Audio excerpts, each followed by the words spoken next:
Yeah. Hi, Sheila. Thanks for having me on your show. I appreciate that.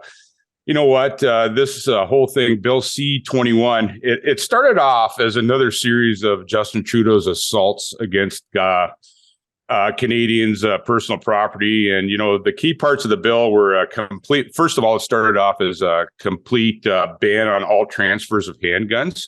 So basically what that was, handguns, once you were in possession of a handgun and it was registered to you, it couldn't go anywhere. Until you died. Then it went back to the government actually it was seized by the government for destruction. So basically you couldn't air your handguns to anybody. You couldn't sell them. You couldn't trade them. You couldn't give them to anybody. Family members or anybody else were excluded from this. So that's how it all started.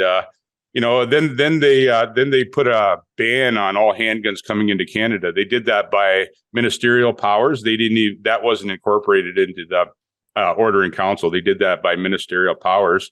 And the initial parts of the bill, there was a bunch of ridiculous magazine capacity restrictions that were all tacked onto it. The classic thing. The Liberals drop a bill, then they add a bunch of hidden parts to it. Mm-hmm. And then the talk of the town the last week or so, at the 11th hour, the whole thing snowballed. First, the Liberals they added Amendment G4, which is their so-called evergreen program, which supposedly defines prohibited firearms and magazines in Canada.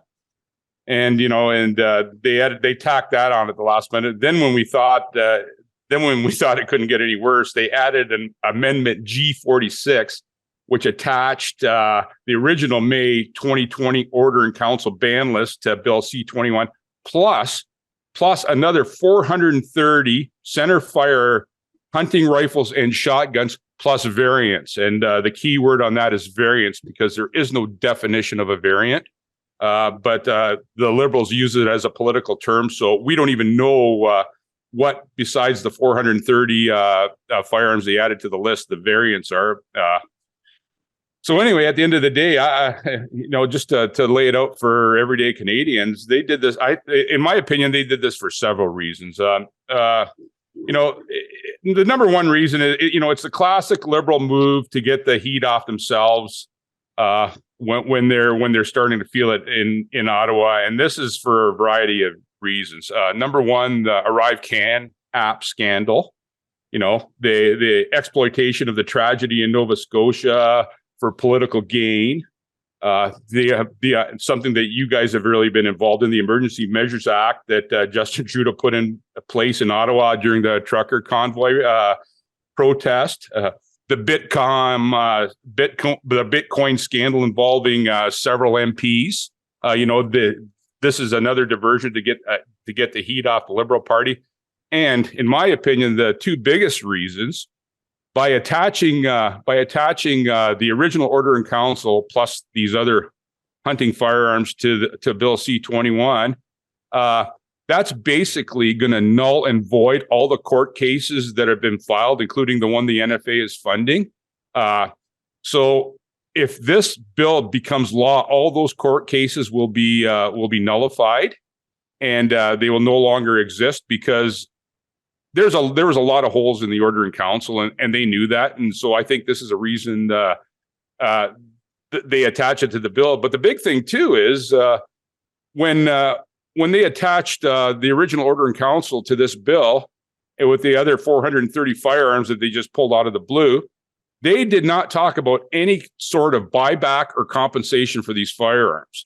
So I think the Liberals realized that this was going to cost them billions of dollars. So in their Justin Trudeau's twisted wisdom, he decided he was going to attach this to this bill, so to save billions of dollars in his already over excessive spending. So that's basically my take on it, and I hope everyday Canadians can understand that this is more than just about firearms. This is the government seizing your personal property. It goes well beyond firearms. What's next? Hunting knives? What's next? White vans? It's a definite overreach by the Liberals, and we at the NFA, we're going to do everything we can to prevent this from happening. Oh, hey, what you just saw there is a clip from my weekly full-length show, The Gun Show. It airs on Wednesday, but this is the internet. You can watch it whenever you feel like. You just have to become a subscriber to our paywalled premium content. Just go to rebelnewsplus.com to become a member today.